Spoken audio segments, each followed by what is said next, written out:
Egomboro ya Kashare ne mu magomborora ginenje ndambi kandi abakazi babenu bashanga ubuzubuhango koresi irwaro rya Kashare Health Center 3 habo kushanga ngo ribire ritina ambulance kato twafuna ambulance twaza kwigaba cyara bitu bumbyaro bayija bagumana bazara Kashare kana ntsima n'ekitongoro cya Rotary kurango cyaturohoza umunonga nka VHT mbire nimba ndiyo mu cyanga cyanje nyingambira abakazi mureke kuteka mu transport kuza kuyizibwira kuza Mbarara kuzo mu private twinirwa Kashare twinabazarisa barungi mugume mutware muze Kashare mutware ndazanyu babakebereje bazara babebare bakimunonga aha bwenshonga yentambura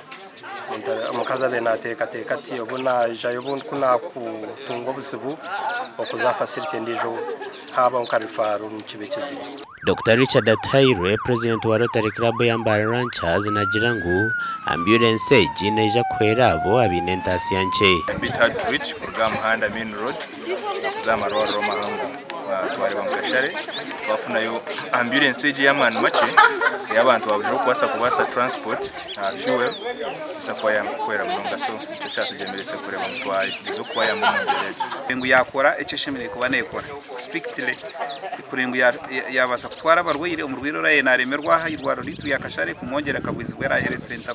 aba abashabira umvuji wa ambulance ukugikoresa je kitari cyo kugishombese bihimba ninga kugishabaza abantu omugandi aba Rotary Club yantinda Kampala abahereza irori ya Nyamitanga Health Center 2 ambulance nebikoreso by'irwaro kwera bakazo mukuzara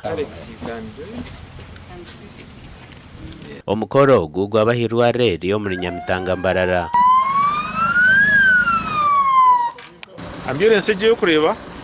mu kadenki 11 ubwa Uganda konkana no mu box kirebe no mu box bitwareta hari mu kadenka bushatu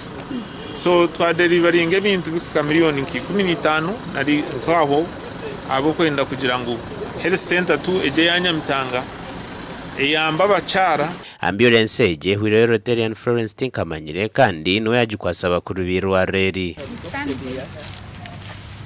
This side was for only the bed sheets. Bade